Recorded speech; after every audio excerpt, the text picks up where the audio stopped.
이제 아주 결실의 계절 가을철을 이제 맞이했습니다. 특히 이제 가을철하게 되면 우리가 이제 풍성한 열매를 맺는 그런 계절이 되겠죠. 그래서 오늘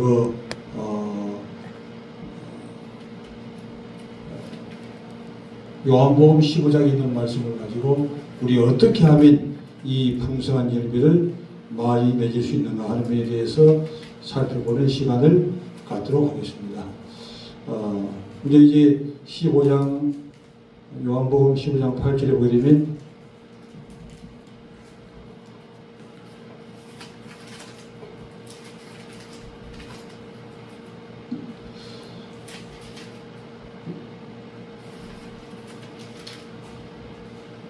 요한복음 15장 4절 말씀에 보게 되면 내 안에 거하라 나도 너희 안에 거하리라 그랬습니다. 그래서 이제 내 안에 거하라 나도 너희 안에 거하리라 이렇게 말씀하셔 난 다음에 가지가 포도나무에 붙어있지 아니하면 스스로 열매를 맺을 수 없으니까 이렇게 했습니다.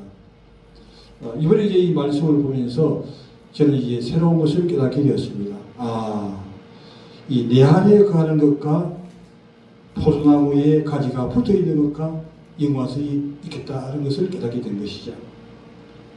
어떤 면이 있습니까? 바로 이 포도나무 가지가 그 포도나무로부터 지력을 받아들이지 아니하면 열매를 맺을 수 없는 것이죠.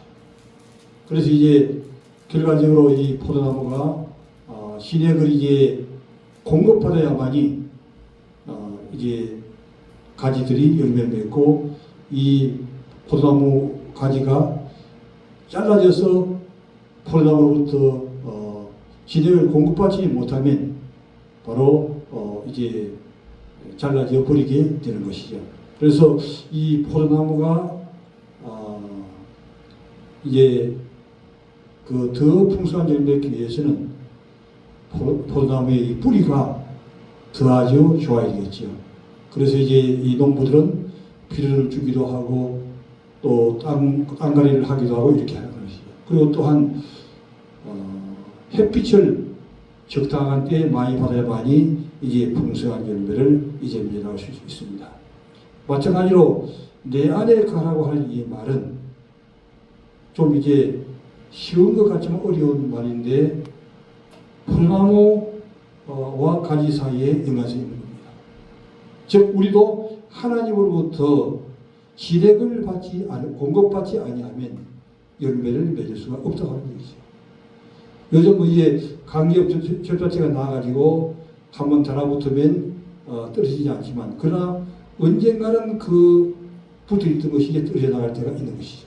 감기업 절체이긴 하지만 그러나 이 포도나무에서 붙어 있어야 된다고 하는 이 말은 바로 이제 우리가 예수님으로부터 생명을 공급받아야 된다고 하는 것이죠. 그러나 우리가 예수님 안에 없으면 이 생명을 공급받을 수가 없는 것입니다. 근데 이제 이 포도나무에서는 진액을 공급받는 것이지만 왜 내 안에 거하라고 했을까? 이것은 포도나무에서 진액을 공급받는 것보다도 더 실제가 되기 때문에 즉 진액을 받는 것 이상으로 붙어있는 것에서부터 한 단계 더 들어가서 예수님 안에 들어가서 예수님으로부터 생명을 공급받을 때에 우리가 풍성한 열매를 맺을 수 있다는 것이죠. 이제 교회에 나오더라도 형식적으로 교회에 나와서 왔다 갔다 이렇게 하게 되면 예수님에게는 가는 관계가 없고 또 하나님과는 관계가 없는 것이죠. 이것은 바로 교회는 나왔지만은 포도나무가 그 가지에서 자라난 것처럼 열매는 맺을 수 없다는 것이죠. 많은 사람들이 교회에 나오지만은 결국에는 예수님 안에 들어가지 못하는 사람들이 많이 있다고 하는 것입니다. 가지가 포도나무에 붙어있지 아니하면 스스로 열매를 맺을 수 없으나니 가지가 포도나무에 붙어있지 아니하면 스스로 열매를 맺어주는 거죠.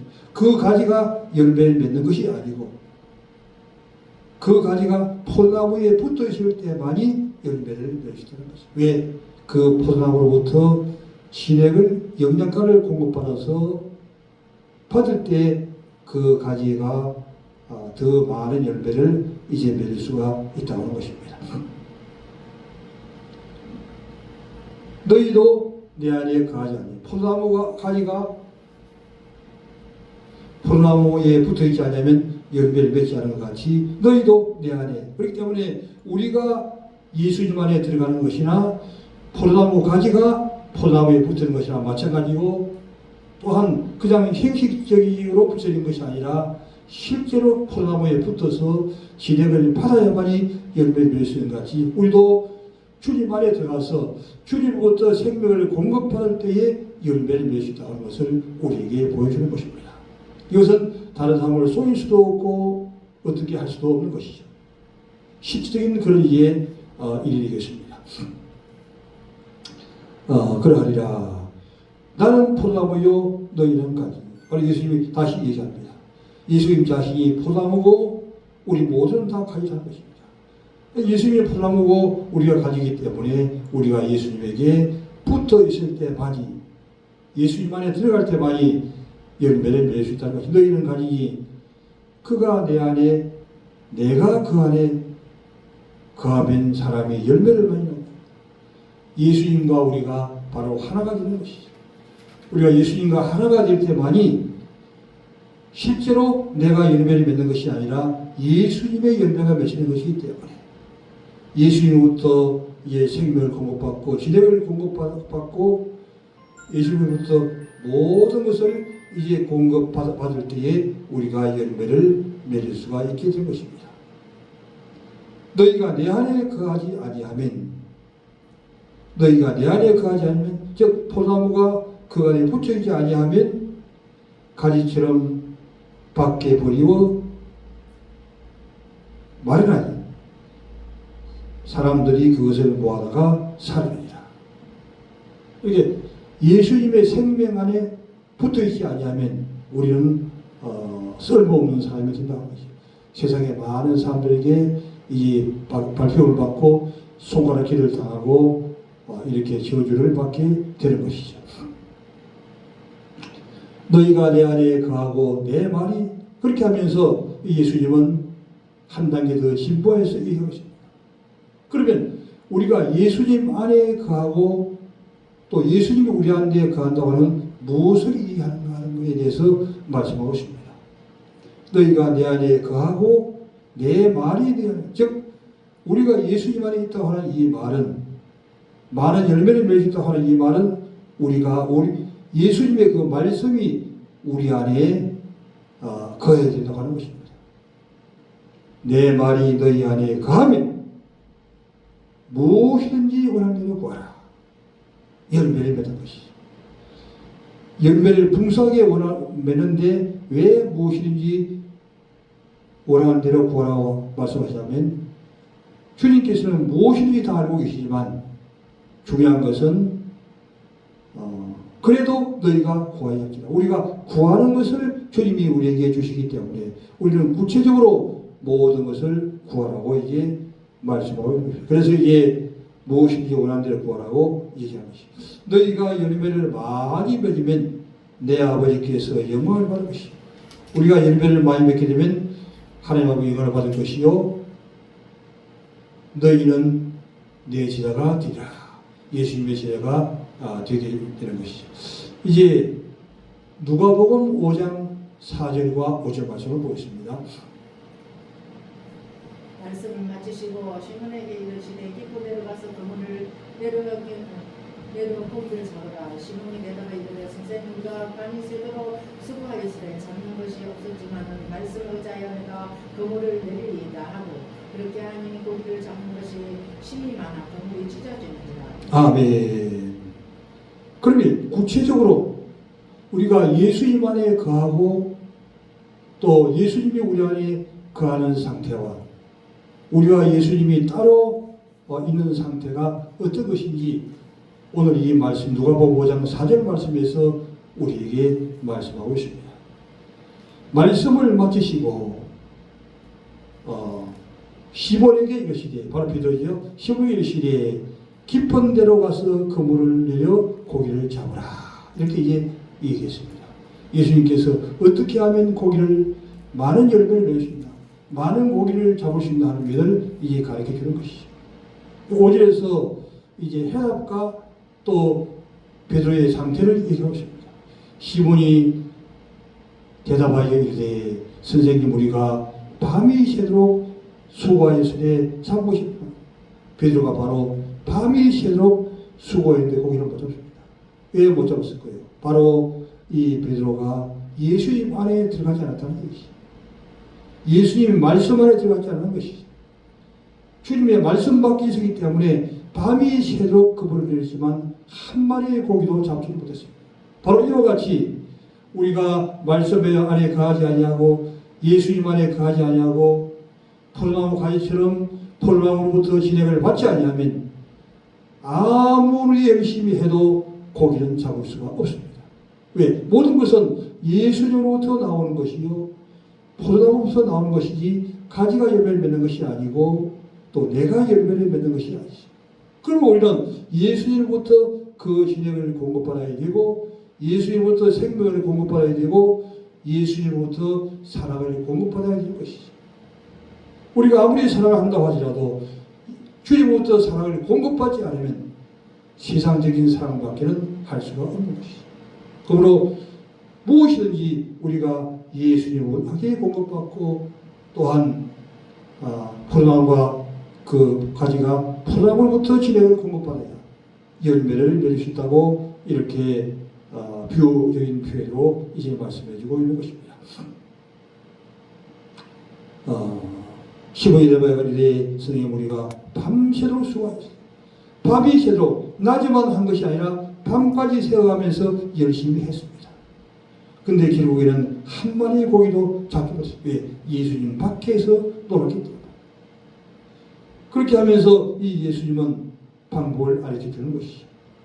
깊은 데로 가서 그물을 내려 고기를 잡아. 즉 예수님의 말씀에 의지하여 주님의 말씀을 따라 주님이 말씀하신 대로, 레마의 말씀을 주시는 대로 주님의 말씀을 붙들고 우리가 생활 가운데서 그 말씀대로 노력하고 또 힘들어서 모든 일을 할 때 이제 고기를 잡을 수 있고, 또 포도나무가 열매를 맺을 수 있고, 또 우리 모두가 풍성한 열매를 맺는 자리에 나갈 수가 있는 것입니다. 잡은 것이 없지만은 말씀에 의지하여 내가 그물을 줍니다. 베드로는 바로 깨닫게 됐던 것이죠. 그래서 베드로는 예수님과 3년 동안이나 동행하기 때문에 한마디의 말만 들으면 바로 이제 깨닫게 되는 것입니다. 왜 고기를 잡지 못하는가에 대해서 베드로가 먼저 깨닫고, 또 예수의 말씀을 따르지 않았기 때문에, 예수의 말씀을 따라서 행하지 않았기 때문에 고기를 잡을 수 없다는 것이 구체적으로 나와 있지 않지만 그것을 깨달았다고 하는 것입니다. 그래서 이 베드로는 예수님의 말씀대로 그물을 오른쪽 깊은 데로 내려 고기를 잡았습니다. 그러면 이 고기가 깊은 데만 있느냐? 그런 것이 아니죠. 깊은 데서 고기를 잡을 수도 있고, 또 낮은 곳에서 고기를 잡을 수 있는 거죠. 아무리 깊은 데라고 할지라도 예수의 말씀이 없으면 고기를 잡을 수 없습니다. 옅은 데라고 해도 예수의 말씀이 있으면 고기를 잡을 수 있습니다. 즉, 그 형편과 처지가 문제가 되는 것이 아니라 우리는 예수님의 말씀이 어떤 말씀이냐, 예수님이 뭐라고 말씀하시느냐, 성경에 무엇이라고 기록되어 있냐, 그 말씀을 붙들고 우리가 나가서 일하고 또 생활하게 되었을 때 많은 고기를 잡고 있다고 하는 것입니다.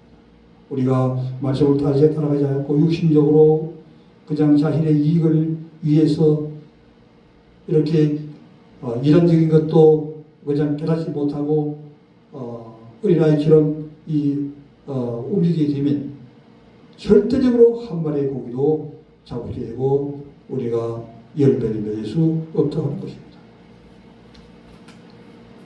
이 베드로가 예수의 말씀을 듣고 그물을 오른쪽에 던져서 이제 금을 내렸습니다.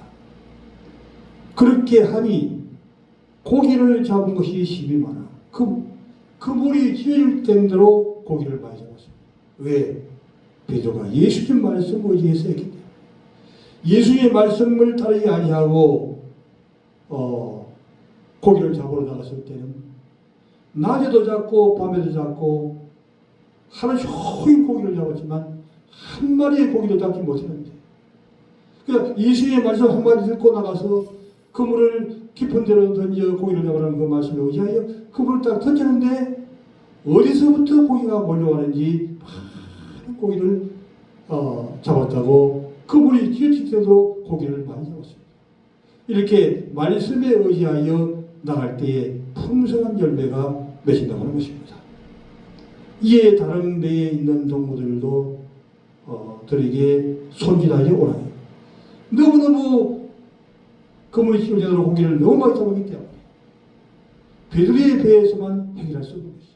그래가지고 이제 다른 배 동무들도 오라고 이제 손질해서 이제 다른 그 배에 있는 동무들도 왔습니다. 도와달라 하니 그들이 와서 두 배의 체험에 잠기게 되었다. 그러니까 얼마나 고기를 많이 잡았는지 베드로 배만 채운 것이 아니라 왔던 그 배까지도 고기를 잔뜩 싣고 왔다고 하는 것입니다. 그만큼 이 주님의 말씀에 따라 나가게 되는 이런 놀라운 역사인 것이죠. 바로 이제 우리가 500여 기적도 아는 것이죠. 5,000명의 무리가 왔는데 먹을 것이 없어. 예수님은 예수님의 방법으로 이제 하시는 겁니다. 너희가 가지고 있는 것을 가져오라. 그랬더니 이제 어린 소년이 순종을 했습니다. 보리떡 하나와 물고기 2마리를 주님 손 앞에 내어놓았습니다.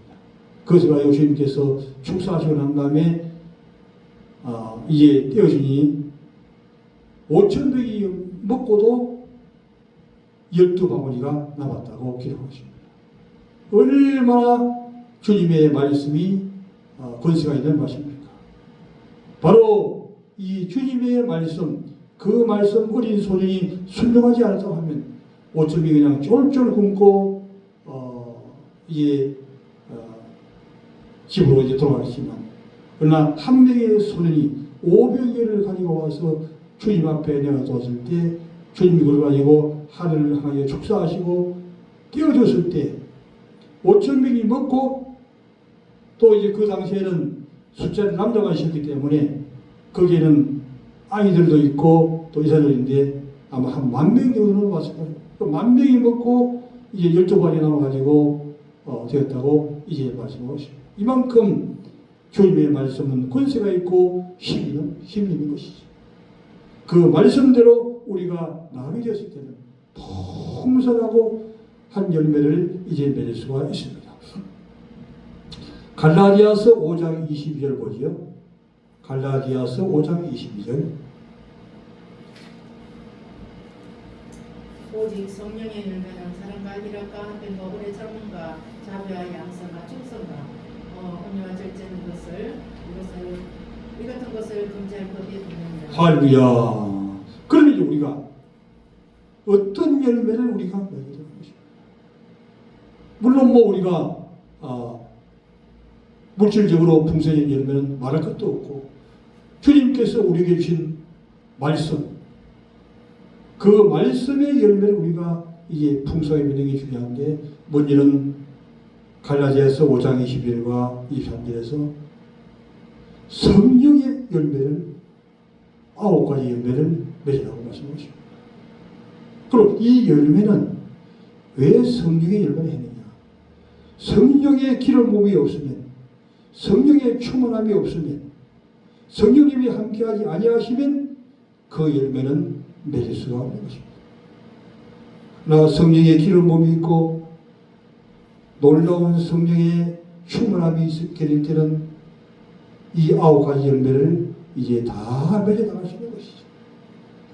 어떤 사람은 이제 3가지를 맺고 5가지를 맺을 수 있고, 어떤 사람은 또 한 가지밖에 못 할 수 있고, 이렇게 차등은 이렇게 있지만 이 성령에 충만하게 되었을 때는 성령의 9가지를 다 열매질 수 있다는 것입니다.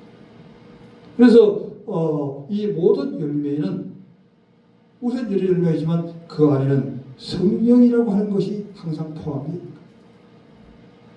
오직 성령의 열매는 사랑과, 사랑이지만은 사실은 성령님, 바로 예수님이 함께하는 사랑이라는 것이죠. 우리 세상에 사랑이 여러 가지 있습니다. 필요 친구 간의 사랑도 있습니다. 서툴르기의 부모와의 사랑도 있습니다. 이로써 또한 남녀 간의 사랑도 있습니다. 이와 같은 사랑은 다 세상적이요, 다 함께가 있는 것입니다. 우리가 정말 이 사랑의 열매를 맺었다 하는 얘기는 아가페의 사랑을 맺는 것인데, 이 아가페의 사랑은 주님으로부터 생명을 받지 않고서는 열매를 맺을 수가 없는 것입니다.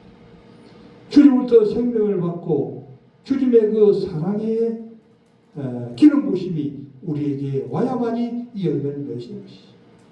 주님의 그 아가페의 사랑의 열매를 맺지 않고서는 그냥 조금만 기분 나빠도 삐죽삐죽 터라지고 이렇게 얘기하는 것이죠. 시기하고 원망하고 불평하고 이런 쪽으로 나와서는 그 사랑이 성령의 아가페 사랑이 아니라는 것이죠. 주님으로부터 온 성령의 열매가 아니라는 것입니다. 우리가 진정한 사랑의 열매는 바로 아가페 사랑을 통해서 어떠한 환경에서도 그 사람을 용서하고 이해하고 또한 그 사람을 도와주고 이렇게 그 사람을 밀어주고 하는 이런 사랑이죠. 아무리 악하고 하더라도 이 사랑의 열매가 맺히려고 하면 그렇게 되는 것이죠. 바로 사랑의 열매의 표본은 누굽니까? 우리 손양원 목사님이 사랑의 열매의 표본입니다. 손양원 목사님은 자기 두 아들을 죽인 그 두 아들을 원망하지 않고 그에게 잘못을 문책하지도 않고 그 아들 이제 용서해주면서 주님 앞에 이렇게 얘기했습니다. 한 명의 아들도 숭배한 것도 감사합니다. 두 아들을 숭배해 주신 하나님께 이제 감사하다고 하면서 그 자기 두 아들을 죽인 그 원수를 때리다가 이제 양육하고 또 신앙을 시켜가지고 이제 목사로서 사역하게 하는 그런 데까지로 인도하게 되었습니다. 이게 바로 사랑인 것입니다. 소장한 목사로부터 나오는 그 사랑, 원수까지도 사랑할 수 있는 어떤 환경 가운데서도 용서하는 이 사랑이 성령의 열매의 사랑이라고 합니다. 사랑의 성령의 열매라고 하는 것입니다. 그 다음에는 뭡니까? 희락. 어떤 데서는 이게 희락을 받으라고 막 이렇게 가르친다는 것이죠. 그런 것들 상당히 중요합니다. 왜냐하면 그런 것들을 통해서 희락이 전복되게 나가죠. 그러나 진정한 희락은 주님으로부터 우리에게 성령의 열매의 기름 부으심으로 희락이 오게 되었을 때 정말 그의 모든 것들이 다 희락으로 다른 모든 사람들에게도 이 희락을 부어줄 수 있는 그런 자리로 나오게 되는 것이죠. 초기 단계에서는 그 희락의 은사를 가진 사람에게 희락의 영을 받아서 이렇게 한 단계 한 단계 성장해 나가게 되는 것이죠. 또한 화평, 희락과 화평의 열매, 모든 사람을 다 화평하게 하는 열매도 성령의 열매로 되는 것이죠.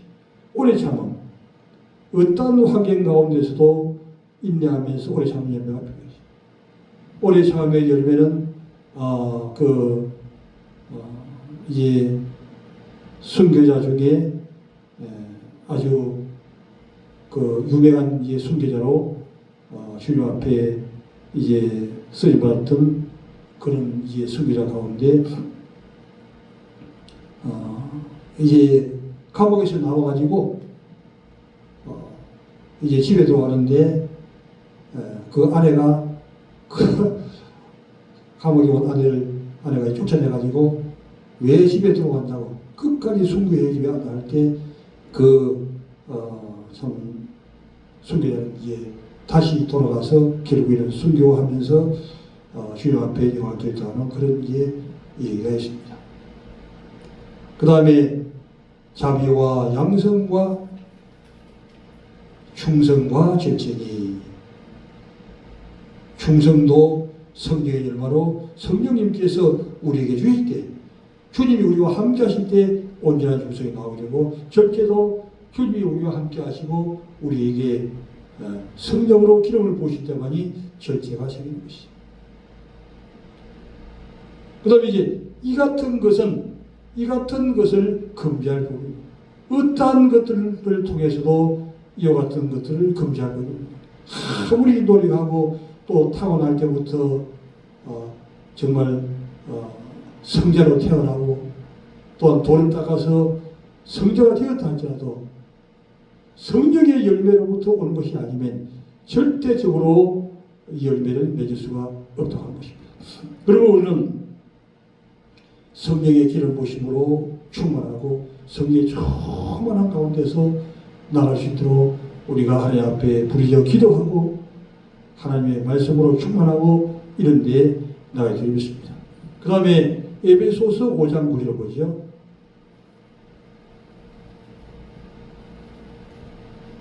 에베소서 5장 9절 말해서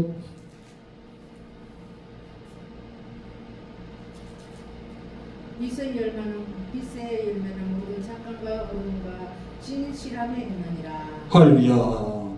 빛의 열매, 성령의 열매가 있고 또한 빛의 열매, 또 의의 열매, 여러 가지 열매들이 있습니다.